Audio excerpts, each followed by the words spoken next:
And let's go to that topic where we tell you that the Flying Eagles right now, as we speak, will be playing the quarterfinal features against Uganda tomorrow. And we also saw your publication on how Flying Eagles have been doing in this tournament. And Jide, let's start with the game tomorrow. Landa Boso, the coach of the Flying Eagles, said that we will defeat the Ugandan side. And if you look at history, we've won this tournament, I think, 7 times.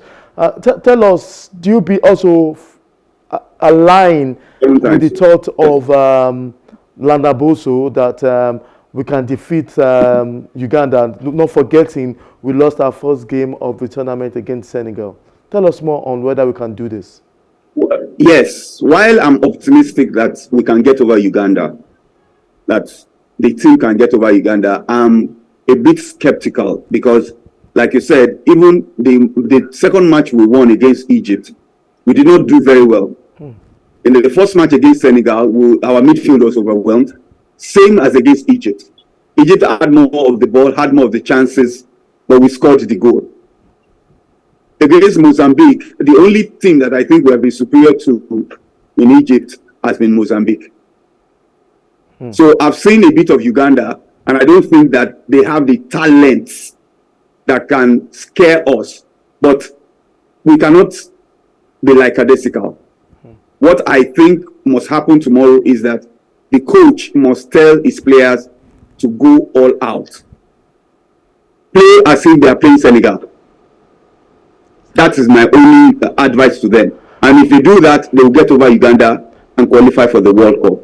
From there, we can start beating that team again. Okay, now also, looking at our record in Africa, we've won that tournament 7 times. But I want to take your mind to the world. In Under-20 World Cup, only Ghana has won the World Cup Under-20. To me, that seems to me worrisome. Why do you think we've not, Africa as a nation, in the history of the Under-20, that we've only won this tournament once? We've won the Under-17, Nigeria has the 5 times record in Under-17. We've done so well in that. But tell us why we've been unable to win that Under-20 World Cup just once. Why haven't we done more than once? It's quite easy, Shitu. It's very easy. I've written about this before. Under-16, just like children, they are not playing in a modified league. Immediately, those children graduate to clubs like, let's say, Kano Pillars, Shooting Stars, which is supposed to happen. And they start playing in the league. Unfortunately, we do not have a league that ensures that they continue to progress. So, but their mates that they beat in Under-17 get into leagues that make them progress. So by the time when they are now 19 or 18, 19, 20, that means you have had 3 years of development in your local league. At that point in time, again, we are missing something. So that's why you find that most, the last Under-20 that I watched, and I think it was just luck and then maybe Messi that made us miss out in 2005. Yeah. Luck and Messi. 2 penalties in the finals. That was a great team. Great team, because it came straight from the Under-16, and most of them had been exported to Europe before they came back to play that Under-20. Right now, as we are talking now, most of the players in this Under-20 team are from the local league.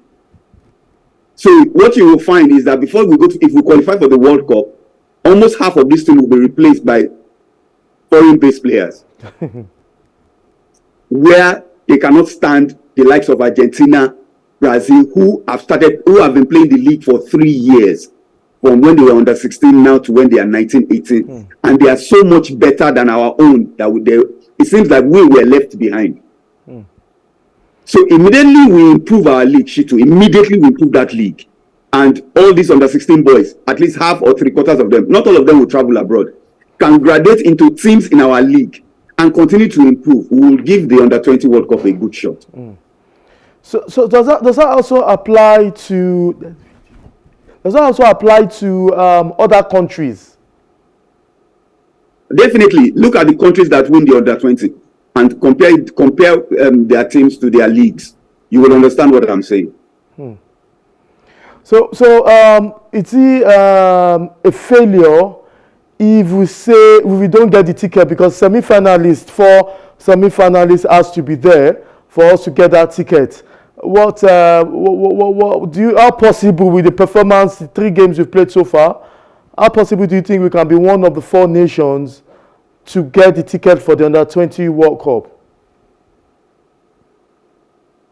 Like I said, I believe that if that team is not complacent, saying that they want to play Uganda, you know how this thing works in Nigerian minds. Nigeria will say it is Uganda, but Uganda is a very, very strong East African country in football. We have seen what Senegal is doing.